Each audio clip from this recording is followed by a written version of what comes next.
Allô? Alors, on va solutionner le problème.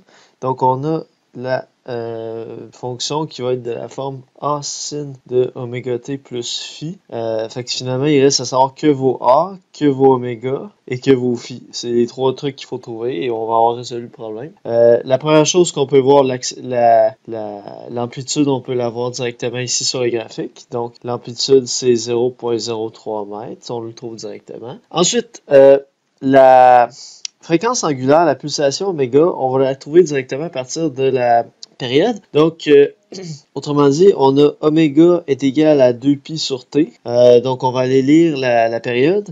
Donc, si on regarde le cycle, mettons qu'on part d'ici, le cycle il part finalement à 0,5 ici, et on fait un cycle complet, on est rendu à 4,5 ici. Donc, ça veut dire que ça prend 4 secondes pour faire un cycle. Donc, 2pi sur 4 secondes. Ça veut dire finalement, si on arrondit, on simplifie les deux. Fait que ça fait pi sur 2 rad par seconde. Et il reste à trouver phi. Donc, pour trouver phi, là on voit que le sinus est décalé par rapport à un sinus normal, parce que si c'était un sinus normal, il partirait comme ça. Donc, on va aller chercher le phi simplement en faisant en fait, on va comme plugger une valeur dans la formule. Dans le fond, ce qu'on a trouvé jusqu'à date, si on rassemble les paramètres, on a x de t est égal à 0,03 sin de pi sur 2 t plus phi. Fait que là, dans le fond, on va juste avoir à plugger un des points. Donc, par exemple, on peut aller utiliser ce point-là ici. Donc, autrement dit, x vaut 0 lorsque le temps vaut 0,5 secondes. Donc, pi sur 2 fois 0,5 secondes plus phi. Donc, il y a une infinité de solutions à cette équation-là. Il y a, comme on a souvent dit, il y a une infinité de possibilités pour que le sinus donne 0. Une solution, c'est que l'argument vaut 0. Donc, autrement dit, pi sur 2 fois 0,5 plus phi égale 0. Et ça nous permet d'aller chercher une valeur de phi qui va être égale à moins pi sur 4.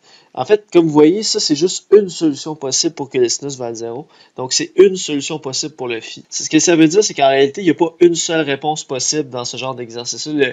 Le phi pourrait valoir d'autres choses. En fait, mettons que vous prenez moins pi sur 4, c'est une valeur possible, une valeur acceptable pour le phi. Mais si vous preniez moins pi sur 4 plus 2pi, ben ça serait aussi bon. T'sais. En fait, vous pourriez ajouter plus 2pi, vous pouvez ajouter plus 4pi. Donc, peu importe le nombre de 2pi que vous additionnez à ça, ça va toujours donner, ça revient au même dans le fond. Parce que dans le fond, si vous décalez votre cycle, si vous décalez un sinus de un cycle complet, ben, elle va revenir exactement à la même fonction dans le fond. Autrement dit, c'est comme de dire sinus de x est égal à sinus de x plus 2pi. Si je décale mon argument de 2pi, ça revient quand même à la même fonction parce que, dans le fond, ça revient à dire que j'ai décalé mon sinus d'un cycle complet. Mais si je le décale d'un cycle complet, ben, je reviens exactement à la même fonction finalement. Donc autrement dit, le phi, ça pourrait être moins pi sur 4, mais vous pourriez aussi additionner 2pi à ça, puis ça serait quand même une bonne réponse. Là.